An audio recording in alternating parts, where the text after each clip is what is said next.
You're watching the Cleveland Browns Report by Chat Sports. I'm your host, Matthew Peterson. We got a mailbag coming your way here as I answer your questions from our live show. And if you want to be a part of a live show, subscribe, turn those notifications on so you don't miss the ring. So, first question coming in from Mr. Girthy. Oh, that's not PG. Do you think Josh Dobbs has a shot at stealing the spotlight and taking the starting job? No. I saw a great picture of Dobbs, Brisket. That's how Marsh pronounces his name. And Watson walking down, and I was like, did Baker take this picture? Like, how cute would that be if Baker showed up? He's like, get together. Let's get a picture. Come on. No, Dobbs will be lucky to make the practice squad. I think that's what this is right here. Next question from Brandon Lee.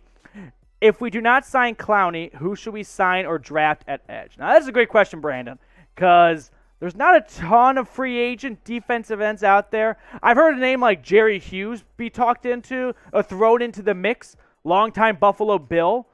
If the Browns decide to go wide receiver in round 2, which it kind of sounds like that, how about Nick Bonito out of Oklahoma in round number 3? Those are 2 possible options, one in the draft and one in free agency. No one with our next question. You want to say anonymous? Will the Browns try to get Deebo? All right, look at the bottom right there. Producer Marsh putting it up there.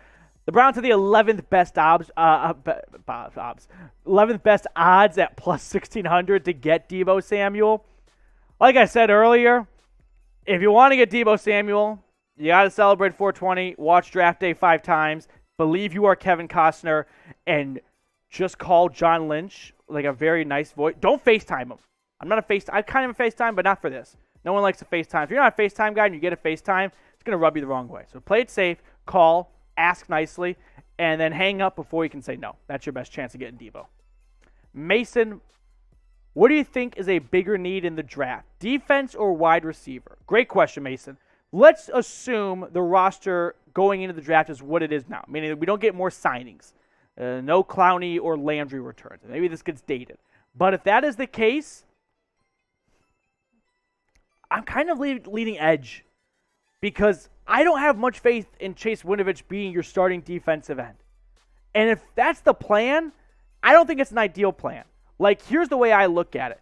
If you took an edge of 44 and 2 wide receivers in round 3, that right there is a better group probably than wide receiver at 44 and edge and defensive tackle in round 3. I'd rather go defense first, get some good wide receivers in round 3, but if they bring back Clowney or Landry, that'll change everything. Will Hensley, predict final ranking for AFC North, or predicted final ranking for the AFC North. Great question, Will. It is a crapshoot, right? The Ravens are sneaky because they haven't done a lot this offseason, but they're going to get healthy. They finished 3rd in the AFC North, which means they're going to have the 3rd easiest schedule when they play other teams in different divisions. But I'll go with Cleveland at 1, Baltimore at 2, Super Bowl hangover Cincinnati at 3, and Steelers at 4. Mike Tomlin gets below 500. Richard Lewis, one of the best characters on Curb Your Enthusiasm. Who is the best wide receiver in this draft class for Deshaun Watson? That's a good question because you got to think what's going to fit well, mesh well with your new, very expensive quarterback. How about George Pickens? Pickens had one of the lowest drop percentages in college football during his time there. The only reason he's not a first-round name is because he hardly played last year, tearing his ACL last April in spring camp. George Pickens, I think, could be a great fit. You can line him up in a handful of positions, but let's face it, Watson, he likes to throw it downfield, and he does it pretty accurately. And Pickens, he can stretch the field. He's got great speed. He's got awesome size, 6'3", 200 pounds. So Pickens, I think, would be a very complimentary wide receiver to what Deshaun Watson wants to do on offense. Let me ask this question, though. Should the Browns draft George Pickens? Y for yes or N for no? What do you think? You want to bring on a Georgia Bulldog? Let me know what you think down below in the comment section. Jake Zamotosny, I hope I got that right. Zamostani. Do you think we could do a 3-way trade? I love 3-way trades. Baker for Christian McCaffrey. This is already getting exciting. Then trade Christian McCaffrey. This is a monopoly. To the Chiefs for a late first. That is tough to compute in my brain. Why would they have the Browns be the middleman? Why wouldn't the Panthers just trade Christian McCaffrey to the Chiefs? Oh, because Baker, that's why. Okay, now I'm wrapping my head around this. Yeah, for fun. Let me cheers to that to try and digest it. But yeah, let's do it. Let's do it. One of the most underappreciated players out there, producer Marsh, Knicks guy, Darius Garland. Is he better than RJ Barrett? No response. No response. I'm seeing that we signed another defensive end. Is Clowney coming back? So yes, while we are filming this right now, Pascal, what's his name? I'm trying to get in front of me here. The Browns, they did sign Rochelle. That's his name. Yeah, I think it's Josh Pascal being a defensive end. Yeah, Rochelle. Listen, they also signed Stephen Weatherly, who was with the Vikings and the Broncos last year. These are depth, training camp competitive pieces.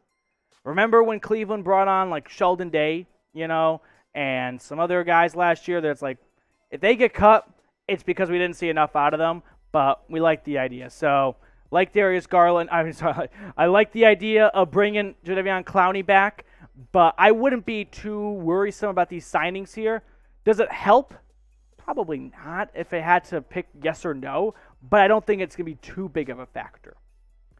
Next question coming in. We got some more questions on today's mailbag. Make sure you're subscribed as well to the channel. That way you never miss a single thing. Like Brown's Rule asking, what could a Robby Anderson trade for Baker Mayfield look like? Is it likely? Let's go with Robby for Baker, and the Browns get next year's third-round pick. That sound about right? Maybe I think Baker could go for a third. So if the Panthers toss in Robby Anderson, how about this? This is my final offer.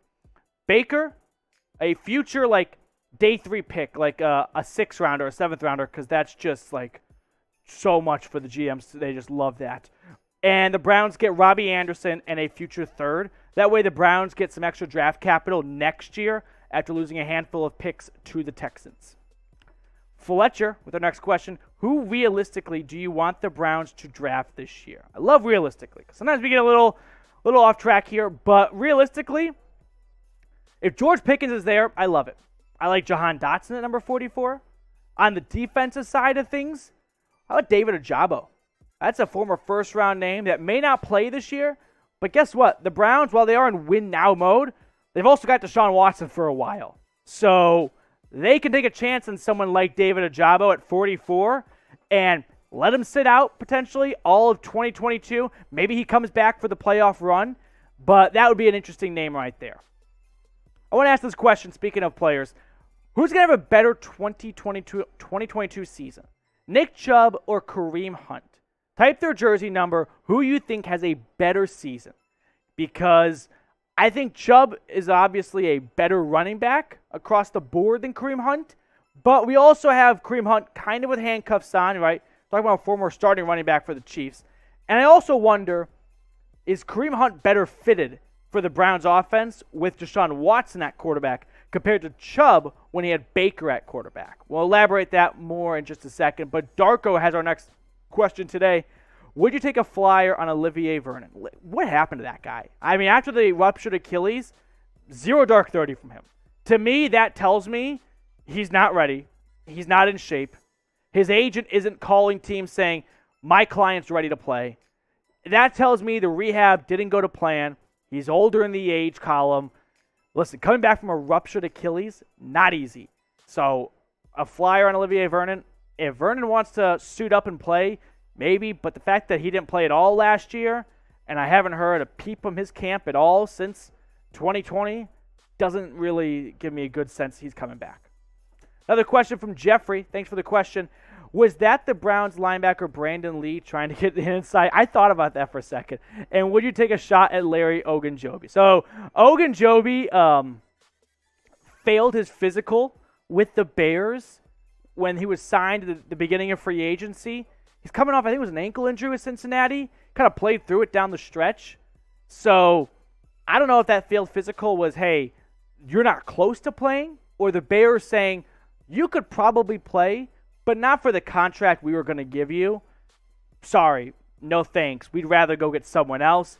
If Ogunjobi wants to take some more time off and sign in like July, and that will cost him a couple $1 million compared to signing in March, yeah, let's bring Le'Veon back.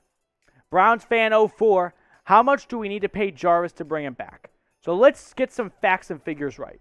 Jarvis initially was going to make $16 million ballpark this year. Then he was released to save money. The Browns Landry's camp was rumored that he was looking for $20 million. Never really got confirmation that that was true. Then he fires his agent, probably because he's not getting what he wants. I think you'd have to pay Jarvis Landry to outbid other teams. 1 year, $11 million. Maybe another team will offer him 12, like the Chiefs, after trading away Tyreek Hill to help Mahomes out. And the Browns go, hey, you can go to Kansas City, or moving sucks. You can hang out in the land, give you a 1 year, $10 million contract. What do you think? Another question from our friend Brady. Trade into first and draft Burks, then take Winfrey with 44. Great idea. If you're trading into the first, you're not going to have that 44th overall pick, though. Perrion Winfrey's a great name. Kind of forgot about him earlier during the draft sleepers conversations or people that realistically draft out of Oklahoma. But no, you can't go get Burks and have the 44th overall pick. If we could, that'd be awesome, but not going to happen. Jalen Henson, last question. Any sleeper free agents out there still? Free agents. We talked a lot about sleeper draft guys.